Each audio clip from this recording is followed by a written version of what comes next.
Hello friend, आप सभी का हमारे यूट्यूब चैनल पर स्वागत है। आज हम पढ़ाने वाले हैं क्लास 10 साइंस विज्ञान पढ़ाएंगे। विज्ञान में हम पढ़ाएंगे, यहाँ पर आज टॉपिक हमारा है ऑक्सीकरण तथा अपचयन। ऑक्सीकरण तथा अपचयन ऑक्सीकरण तथा अपचयन के बारे में हम बहुत ही बारीक से तोड़ करके अध्ययन करेंगे। एकदम बिल्कुल एक एक पॉइंट को तोड़ डालेंगे। तोड़ करके जब अध्ययन करेंगे तब हमें परिभाषा याद करने की ज़रूरत नहीं पड़ेगी, ऑटोमेटिक दिमाग में ही बैठ जाएगा। पूरा का पूरा परिभाषा आपके दिमाग में बैठ जाएगा, रिएक्शन के साथ बैठेगा। तो यहाँ पे है ऑक्सीकरण। नाम जैसा है वैसा उसका काम भी है। ऑक्सीकरण ऑक्सीकरण को हम उपचयन के नाम से जानते हैं। ऑक्सीकरण को किसके नाम से जानते हैं? उपचयन के नाम से जानते हैं। इतनी बात आप दिमाग में रख लीजिए कि ऑक्सीकरण को हम उपचयन नाम से जानते हैं। अगर नहीं जानेंगे तो हम परिभाषा नहीं लिख सकते, और परिभाषा नहीं लिख सकते तो हमारा नंबर हो जाएगा क्या? कट जाएगा। तो ऑक्सीकरण को हम उपचयन नाम से जानते हैं, और अधिकतर का क्वेश्चन उपचयन के नाम से ही पूछा जाता है। उपचयन अभिक्रिया किसे कहते हैं? उदाहरण द्वारा भी स्पष्ट कीजिए। उपचयन तथा अपचयन अभिक्रिया किसे कहते हैं? उदाहरण द्वारा स्पष्ट कीजिए। या तो पूछेगा उपचयन तथा अपचयन में क्या अंतर है। तो ऐसे ऐसे क्वेश्चन पूछेगा बना करके, और आप हो जाओगे कंफ्यूज हो गए तो आपका नंबर कट जाएगा।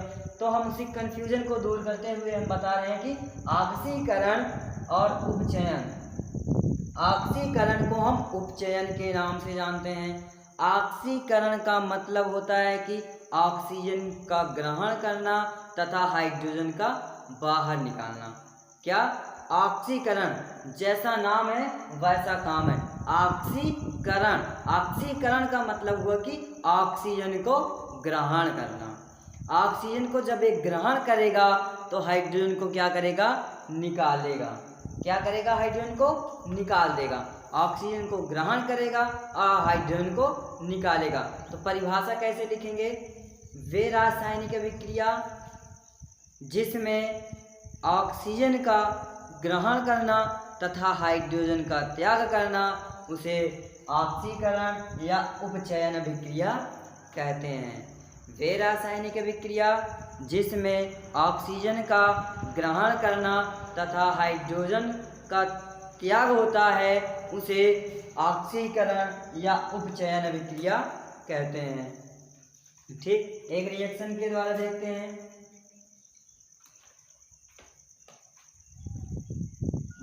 जिंक ऑक्साइड प्लस कार्बन के साथ क्रिया करेंगे। तो जिंक ऑक्साइड की क्रिया हम करा रहे हैं कार्बन के साथ। जब कराएंगे तो जिंक और प्लस में CO हो जाएगा। तो देखिए इसमें क्या हुआ? ऑक्सीकरण। ऑक्सीकरण इसमें कौन सा हो रहा है? ऑक्सीजन का ग्रहण करना और हाइड्रोजन का त्याग करना। तो ऑक्सीजन को कौन ग्रहण कर रहा है? कार्बन। कार्बन ग्रहण कर रहा है, तो ये कौन सा हुआ? उपचयन हो गया। अब जो ग्रहण किया वो हो गया क्या? उपचयन या तो ऑक्सीकरण।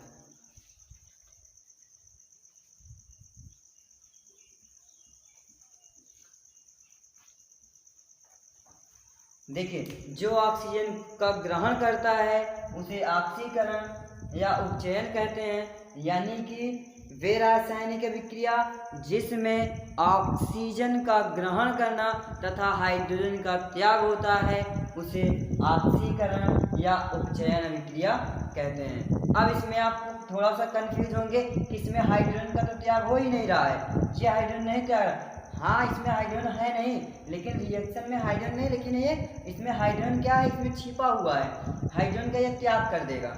इसमें हाइड्रोजन इसमें छिपा हुआ है, जो कि इसमें हाइड्रोजन की मात्रा आपको दिखाई नहीं दे रहा है प्रतीक के अनुसार कि हाइड्रोजन इसमें है, लेकिन हाइड्रोजन इसमें नहीं है, बल्कि ये ऑक्सीजन क्या कर रहा है? ग्रहण कर रहा है। जब ऑक्सीजन को ग्रहण करेगा तो हाइड्रोजन का त्याग भी करेगा, जो इसमें लुप्त है। लुप्त का मतलब छिपा हुआ है। तो ये ऑक्सीजन का क्या किया? ग्रहण किया और हाइड्रोजन का त्याग किया। ये कौन सा हो गया? ऑक्सीकरण या उपचयन अभिक्रिया कहेंगे। अब इसी के बाद आता है क्या? अपचयन। तो नीचे हम लिख देते हैं अपचयन अभिक्रिया। अपचयन अभिक्रिया अपचयन अभिक्रिया किसे कहते हैं? अपचयन अभिक्रिया का जे बिल्कुल इसी के उल्टा है। क्या है? ऑक्सीकरण और उपचयन के उल्टा है। इसमें क्या कर रहा था? ऑक्सीजन को ग्रहण कर रहा था और हाइड्रोजन का त्याग कर रहा था। अब अपचयन में क्या होगा? हाइड्रोजन का ग्रहण करना तथा ऑक्सीजन का त्याग करना। क्या? हाइड्रोजन का ग्रहण करना, ऑक्सीजन का त्याग करना। अब देखो ये क्या कर रहा है? ऑक्सीजन का त्याग कर रहा है, ये ऑक्सीजन का त्याग कर रहा है, तो ये कौन सी अभिक्रिया होगी? अपचयन हो जाएगा।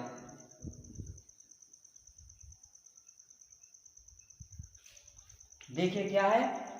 अपचयन किसे कहते हैं? वे रासायनिक अभिक्रिया जिसमें ऑक्सीजन का त्याग तथा हाइड्रोजन का ग्रहण करता है उसे अपचयन अभिक्रिया कहते हैं। हमने क्या बताया? वे रासायनिक अभिक्रिया जिसमें ऑक्सीजन का त्याग करना तथा हाइड्रोजन का ग्रहण करना ही अपचयन कहलाता है, अपचयन अभिक्रिया कहलाती है। इसमें क्या हो रहा है? ऑक्सीजन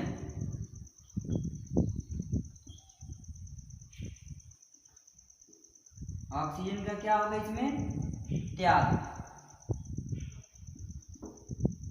होगा। हाइड्रोजन का क्या होगा?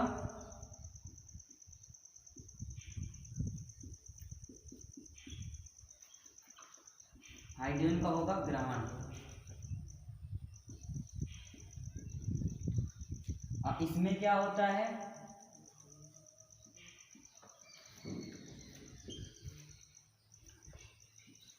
ऑक्सीजन का क्या होता है? इसमें ग्रहण। ऑक्सीजन के इसमें ग्रहण हो जाएगा, हाइड्रोजन का क्या हो जाएगा? हाइड्रोजन का हो जाएगा त्याग। तो परिभाषा देख लीजिए कैसे इसका लिखा जाएगा। वे रासायनिक अभिक्रिया जिसमें ऑक्सीजन का ग्रहण तथा हाइड्रोजन का त्याग होता है उसे ऑक्सीकरण या उपचयन अभिक्रिया कहते हैं। ठीक, अब अपचयन अभिक्रिया किसे कहते हैं? वे रासायनिक अभिक्रिया जिसमें ऑक्सीजन का त्याग तथा हाइड्रोजन का ग्रहण होता है उसे अपचयन अभिक्रिया कहते हैं। ठीक, अब देखिए हेडिंग से कैसे परिभाषा निकला। ऑक्सीकरण का मतलब हुआ ऑक्सीजन ग्रहण करना। ऑक्सीजन अगर ग्रहण कर रहा है तो हाइड्रोजन त्यागेगा, हाइड्रोजन त्यागा तो वो क्या हुआ? ऑक्सीकरण हो गया।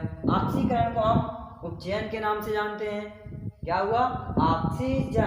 ऑक्सीजन को क्या करेगा? ये ग्रहण करेगा। ऑक्सीजन ग्रहण किया तो ये क्या करेगा? त्यागा तो हमारा हो गया ऑक्सीकरण या उपचयन अभिक्रिया। अब देखिए ये ऑक्सीजन का क्या कर रहा है? त्याग कर रहा है, और ये क्या कर रहा है? ऑक्सीजन का ग्रहण कर रहा है। ये ऑक्सीजन ग्रहण कर रहा है तो क्या हुआ?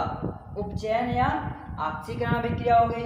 और ये क्या कर रहा है? त्याग कर रहा है। अब ये ऑक्सीजन का त्याग कर रहा है तो ऑक्सीजन त्याग का कौन है? अपचयन। ये ऑक्सीजन त्याग कर रहा है और हाइड्रोजन ग्रहण कर रहा है, तो ऑक्सीजन का जब त्यागा तो ये हो गया क्या?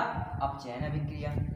तो इन्हीं दोनों अभिक्रियाओं को हम जानते हैं रेडॉक्स अभिक्रिया के नाम से। किसके नाम से? रेडॉक्स अभिक्रिया। तो यहीं पे हम बता देते हैं रेडॉक्स अभिक्रिया क्या है।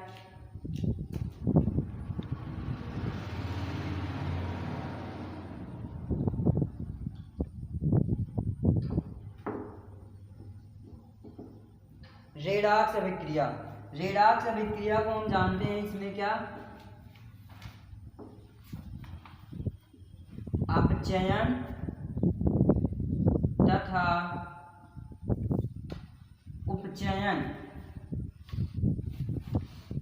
अपचयन तथा उपचयन दोनों अभिक्रियाएं जिस अभिक्रिया में होती है उसे रेडॉक्स अभिक्रिया कहते हैं। क्या कहते हैं? रेडॉक्स अभिक्रिया। रेडॉक्स अभिक्रिया की परिभाषा हम कैसे लिखेंगे? वे रासायनिक अभिक्रिया जिसमें अपचयन तथा उपचयन दोनों अभिक्रियाएं संपन्न होती हैं उसे रेडॉक्स अभिक्रिया कहते हैं।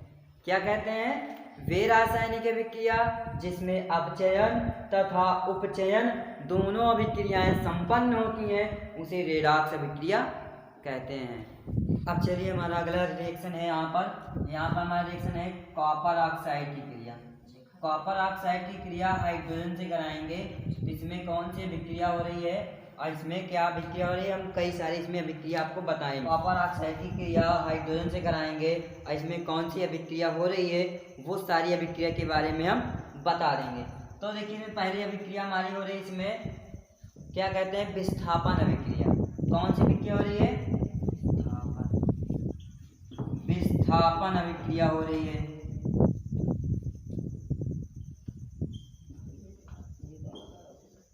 हम भले आपको पढ़ा रहे हैं कौन सी अपचयन और उपचयन पढ़ा रहे हैं, लेकिन इसमें हमें अभिक्रिया भी आपको रिपीट करवा दे रहे हैं कि हमारा कौन सी अभिक्रिया इसमें लग रही है। विस्थापन अभिक्रिया लग रही है। विस्थापन अभिक्रिया किसे कहते हैं, अधिक क्रियाशील यौगिक कम क्रियाशील यौगिक को हटाकर उसका स्थान ग्रहण कर लेता है, जिसे हम क्या कहते हैं, विस्थापन अभिक्रिया कहते हैं। तो विस्थापन अभिक्रिया क्या होगा, इसमें ऑक्सीजन क्या करेगा, ये इसमें अधिक क्रियाशील यौगिक कौन सा है, अधिक क्रियाशील यौगिक हमारा कॉपर है।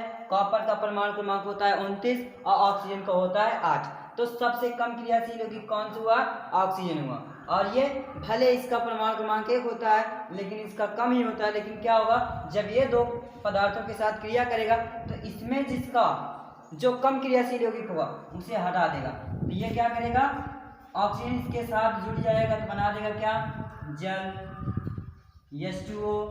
अब प्लस में क्या हो जाएगा, ये कॉपर हमारा बच जाएगा। तो हो गया कौन सी अभिक्रिया, विस्थापन अभिक्रिया। क्या बना, कॉपर और जल, कॉपर और जल हमारा प्राप्त हो गया। इसमें कौन सी अभिक्रिया लग गई, विस्थापन अभिक्रिया।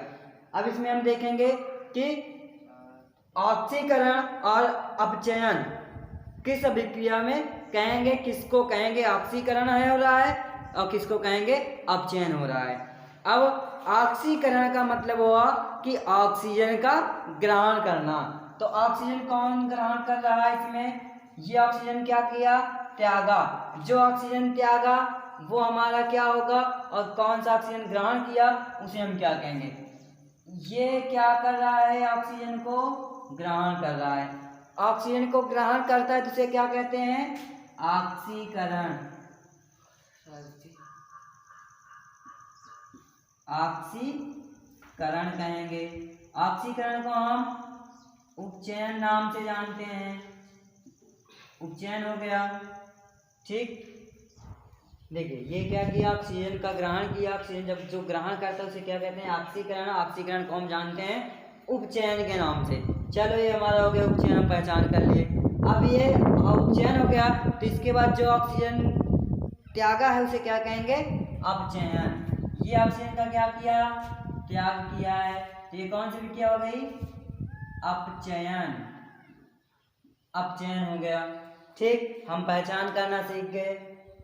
यही अभिक्रिया जो जिस अभिक्रिया में दोनों अभिक्रिया संपन्न होती, मतलब कि वे रासायनिक अभिक्रिया जिसमें उपचयन तथा अपचयन दोनों अभिक्रियाएं संपन्न होती हैं उसे क्या कहते हैं, रेडॉक्स अभिक्रिया। क्या कहेंगे, रेडॉक्स अभिक्रिया। ठीक, क्या हुआ, रेडॉक्स अभिक्रिया भी हम जान गए। अब विस्थापन अभिक्रिया भी जान गए, उपचयन अभिक्रिया भी जान गए और अपचयन भी जान गए। एक ही रिएक्शन से हम 4 टॉपिक 4 हेडिंग की परिभाषा हम तैयार कर सकते हैं बहुत ही आसानी तरीके से। एक रिएक्शन से 4 का परिभाषा हम तैयार कर सकते हैं। ये आपके लिए बहुत इम्पोर्टेंट है। इन चारों में से एक ना एक आपका कंफर्म है 2022 के 23 के परीक्षा में पूछने का 100% आपका पूछा जाएगा। इसमें 4 में से एक हेडिंग जरूर पूछी जाएगी। आपको एक हेडिंग से जब 4 परिभाषा तैयार हो रहा है तो ये वीडियो आपके लिए बहुत ही इम्पोर्टेंट है। ठीक, अब चलते हैं इसी में ऑक्सीकरण अभिक्रियाओं के प्रभाव। दैनिक जीवन में ऑक्सीकरण अभिक्रियाओं के प्रभाव क्या होता है, उस प्रभाव के बारे में हम अध्ययन करने वाले हैं इस वीडियो में। पूरा का पूरा हम आपको निचोड़ बता देंगे इस अभिक्रिया में क्या हो रहा है, इस दैनिक जीवन में हमारा क्या होता है, ऑक्सीकरण का मतलब क्या होता है। विस्तार से, ऑक्सीकरण का मतलब होता है कि ऑक्सीजन का ग्रहण करना। ऑक्सीजन का ग्रहण करना ही ऑक्सीकरण कहलाता है। जब ऑक्सीजन को ग्रहण करेगा तो हाइड्रोजन को त्याग देगा। तो वे रासायनिक अभिक्रिया जिसमें ऑक्सीजन का ग्रहण होता है तथा हाइड्रोजन का त्याग होता है उसे ऑक्सीकरण या उपचयन अभिक्रिया के नाम से जानते हैं। ऑक्सीकरण को हम उपचयन अभिक्रिया के नाम से जानते हैं। तो ऑक्सीजन का ग्रहण किस किस पदार्थों के लिए होता है? ऑक्सीजन का प्रयोग किस किस पदार्थों के लिए होता है?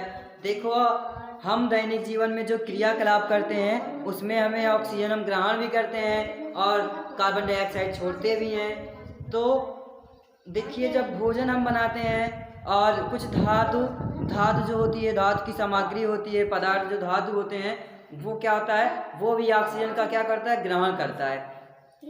ऑक्सीजन वायुमंडल में जो ऑक्सीजन होता है उसके बीच क्या होता है, उसके बीच वायुमंडल में ऑक्सीजन भी होता है, उसके साथ जल भी उसके साथ समावेशित होता है। उसमें ऑक्सीजन क्या होता है, समावेशित होता है। जल वाष्प बन करके वायुमंडल में समावेशित हो जाता है, जिसके द्वारा धातु पर ये प्रभाव होता है। तो धातु को क्या कर देता है, नष्ट कर देता है, धीरे धीरे उसे नष्ट कर देता है। उसे क्या कहते हैं, जंग लगना। जंग लगेगा तो जंग लगने को ही हम क्या कहते हैं, संक्षारण कहते हैं। जंग लगने को ही संक्षारण कहते हैं। तो दैनिक जीवन में ऑक्सीकरण अभिक्रियाओं के प्रभाव, तो ऑक्सीकरण क्या है, वायुमंडल में जल की मात्रा क्या है, वाष्प बन करके वायुमंडल में समावेशित है। तो उस वायु के द्वारा जब धातु की वस्तु पर अटैक करेगा या तो उस पर प्रभावित होगा और उस पर जब ऑक्सीजन उसके संपर्क में आएगा तो वो क्या करेगा, संक्षारण करेगा। संक्षारण का मतलब होता है क्या, जंग लगना। जंग लगना, ठीक, जंग लगना। संक्षारण का मतलब क्या हुआ, जंग लगना। तो जब जंग लगेगा तो क्या होगा, धातु नष्ट होगा। कैसे होगा, धीरे धीरे क्या होगा, धीरे धीरे क्या होगा, जब लोहे पर या धातु पर हम लोहे को पेंट क्यों करते हैं, हम लोहे को इसलिए पेंट करते हैं ताकि उस पर जंग ना लगे। तो जंग ना लगे तो वायुमंडल में वायु की नमी होती है और वायु में जल वाष्प क्या होता है, जल वाष्प बनकर उसमें समावेशित हो जाता है, जिसके द्वारा धातु पर, किस पर, धातु पर जंग लगना प्रारंभ हो जाता है। और कैसे होता है, धीरे धीरे, क्या, धातु पर वायु की नमी होने के कारण धातु पर धीरे धीरे जंग लगना प्रारंभ हो जाता है, जिसे संक्षारण कहते हैं। जिसे क्या कहते हैं, संक्षारण कहते हैं। इसे हम यहाँ ना लिख करके हम यहाँ लिख देते हैं, जिससे आपको परिभाषा भी समझ में आ जाए। धीरे धीरे जंग लगना, ठीक, क्या है, संक्षारण किसे कहते हैं। हम अपने दैनिक जीवन में देखते हैं, लोहे पर अगर पेंट ना किया जाए, इस पे कार्बन आ जाता है, जिसे कहते हैं कार्बन आ गया, ठीक, कार्बन आ जाता है। तो उस कार्बन को ही क्या कहते हैं, संक्षारण कहते हैं। अब कार्बन आ गया, कुछ लोग कार्बन जानते हैं और कुछ लोग कार्बन नहीं जानते, तो उसे हम किस भाषा से जानते हैं, जंग लग गया। क्या लग गया, जंग लग गया।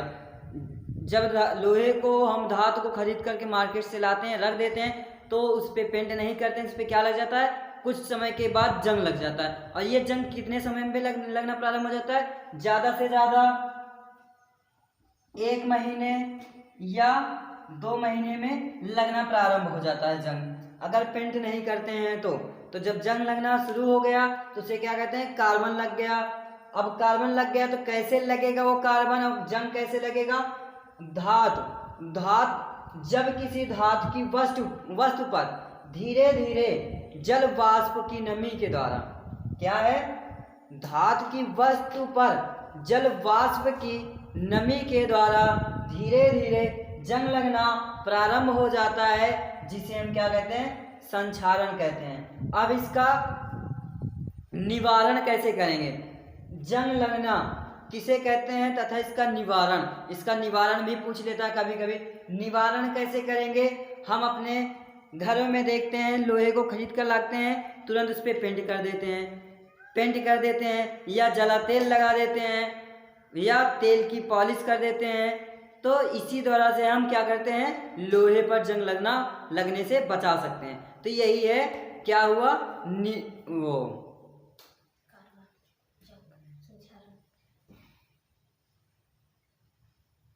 संचारण नहीं, जंग लगना निवारण कर सकते हैं। इसी के द्वारा क्या, पेंट करना, पॉलिश करना, जला तेल लगाना।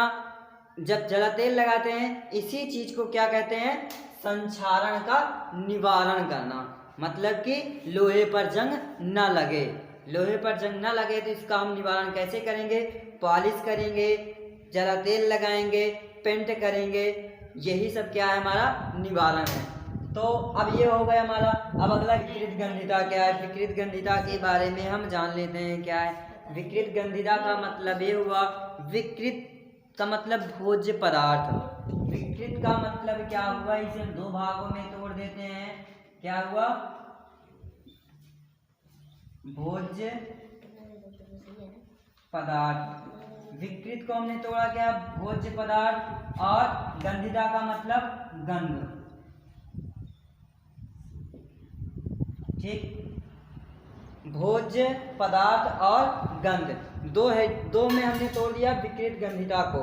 विकृत का मतलब हुआ भोज्य पदार्थ और गंधिता का मतलब हुआ गंध। देखिए, जब भोज्य पदार्थ का मतलब भोजन, भोज्य पदार्थ का मतलब हो गया क्या, भोजन। भोज्य पदार्थ का मतलब क्या हुआ, भोजन। भोजन क्या है, जो भोजन हम ग्रहण करते हैं या भोजन जो हम बनाते हैं खाने के लिए, भोज्य पदार्थ भोजन खाने के लिए। तो वो भोजन अगर जब हम अधिक समय तक रखते हैं, अधिक समय तक रख देते हैं, तो क्या हो जाता है, खराब हो जाता है, उसमें गंध आने लगती है। जब गंध आने लगेगी तो उसे क्या कहेंगे, विकृत गंधिता कहेंगे। इसका हमारा परिभाषा हम कैसे लिखेंगे, भोज्य पदार्थ मतलब कि तेल में बना। अब कोई भी भोजन हम बनाते हैं तो उसे तेल में ही तो बनाते हैं, कि तेल के अलावा हम बनाते हैं, तेल में ही बनाते हैं। ऐसा कोई भोजन नहीं है कि जो तेल में हम ना बनाते हों। सभी भोजन हम तेल में ही बनाते हैं, चाहे किसी भी तेल में हो, तेल में ही बनाएंगे। आप कोई भी भोजन आप तेल में बनाइए या बिना तेल में भी बनाओ तो वो भोजन आपका कुछ समय के बाद खराब हो जाएगा। तो भोजन हम जो बनाते हैं वो तेल में बनाते हैं, और भोजन जब तेल में बनाते हैं तो वो कुछ समय के बाद क्या होगा, उसमें गंध आने लगेगा, बदबू आने लगेगा, मतलब कि खराब हो जाएगा। ठीक, तो खराब हो जाएगा तो उसे हम क्या कहते हैं, विकृत गंधिता कहते हैं। इसकी परिभाषा हम कैसे लिखेंगे, जब कोई भोज्य पदार्थ तेल में बनाया जाता है, तेल से बने भोज्य पदार्थ, या परिभाषा लिखेंगे, तेल में बने भोज्य पदार्थ अधिक समय तक रखने पर उसमें गंध उत्पन्न हो जाती है, जिसे क्या कहते हैं, विकृत गंधिता कहते हैं। अधिक तेल में बने भोज्य पदार्थ, तेल में बना भोज्य पदार्थ अधिक समय तक रखने पर गंध उत्पन्न हो जाती है, उसे विकृत गंधिता कहते हैं। ठीक, तेल में बने पदार्थ, तेल में बने भोज्य पदार्थ अधिक समय तक रखने पर गंध उत्पन्न हो जाती है, जिसे विकृत गंधिता कहते हैं। ठीक, ये टॉपिक हमारा हो गया ख़त्म, जिससे ये चैप्टर आज हमारा हो जा रहा है ख़त्म। ठीक, अगर आपको हमारी वीडियो पसंद आई हो और समझ में आया हो, तभी हमारे चैनल को सब्सक्राइब करें, कमेंट करें और अपने दोस्तों में सेंड करें।